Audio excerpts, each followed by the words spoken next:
Good day, and thank you for joining me. My name is Kat DeBuyser, and I am the creator of Wise Turtle Oracle. I receive messages of inspiration for spiritual growth from my guides. I share those messages with you so that they may provide you support as you walk along the spiritual path to your higher self. If this is your first time joining me, thank you so much for stopping by. If you have enjoyed previous messages, welcome back. I hope you enjoy the message, and please drop me a note in the comments. Please feel free to like and subscribe to this page and join our community. Today's message helps us decide if we can survive the drop test. Here is the message. Today we are looking at the drop test. Can we survive it? If we think of ourselves as a ball, do we bounce?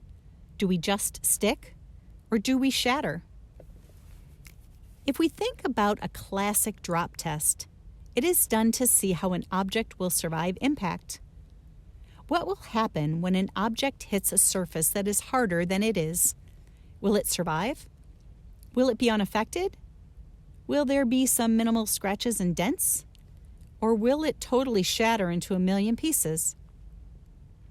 If we look at a ball and we drop that ball from a tall ladder, what will happen when it hits various surfaces? If it hits a concrete floor and it is a rubber ball, it will likely bounce high up into the air. We may even be able to catch the ball on the rebound from our position on the ladder, depending on how high the ball bounces back. The rubber ball will be unaffected and be very successful in the test. That test can be repeated over and over, and likely the same results will be achieved, as long as the ball is properly inflated. If we take that same rubber ball and drop it from that same tall ladder, but this time on a floor that is also made of rubber and has bumps or waves in it, the ball may likely fall flat and stay stuck on the floor. It may even be that the ball is a little bit underinflated, so it does not move from its position of impact. It is not in any way damaged, but it is just lying there on the floor and it sticks to the surface. Say we take that same rubber ball and drop it from that same tall ladder, but this time the floor has tall metal spikes in it of various heights. When we drop the ball is pierced and noticeably damaged. It falls apart on impact and cannot be put back together. We will use that same metaphor for what can happen to us when we come up against something that is harder than we are. What could that be? Could be a new job, rearranging our entire lifestyle, achieving goals that we set for ourselves, challenging our life in a dramatic way. It could be anything in our life that would be considered difficult to achieve. We could see it as harder than we are. So how do we take on challenges of this nature? What are our drop test results? The results will likely vary based on what it is we are coming up against. There may be some days when we are the ball that bounces high and we do not show any impact from the challenge. We accomplish our goals with flying colors. There may be other challenges where we do fall flat and we don't accomplish what we set out to do the first time, or maybe ever.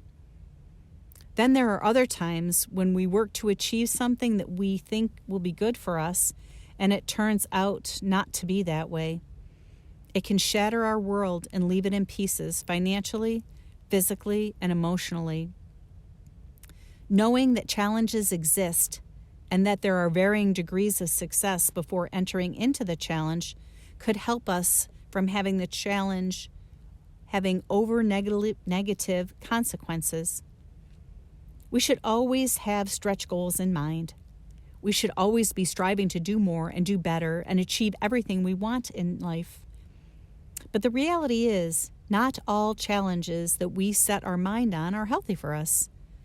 The drop test can be our litmus test. We should be conscious of risk and try to mitigate the risk the best we can to gain the most success we possibly can from any challenge or goal. That is not to say that being risk adverse means that we do not try to accomplish hard things, because we do accomplish hard things every day. But we are called to be conscious of what those risks can be, how they can impact our lives. We do not want to go into challenges blindly. As the ball, we should assess what kind of floor we are about to bounce onto. Of course, there are always hidden aspects of any challenge. We should take care to be as prepared as we can, especially for the ones we know and can see are going to stretch us and be difficult to accomplish. It is to be expected that there will be times when we bounce high and feel exhilarated. There will also be times when we need to get up and try again. There will also be times when we are not successful and we can actually do harm to ourselves. Of course, that will not prevent us from attempting anything we set our mind to. We just have to be mindful of different outcomes and how they can impact the rest of our life. I hope this message provides you inspiration on your own personal journey. Thank you again for joining me today. My contact information is in the description box below. I look forward to hearing from you. Please stop back to listen to other messages of inspiration. Bye for now.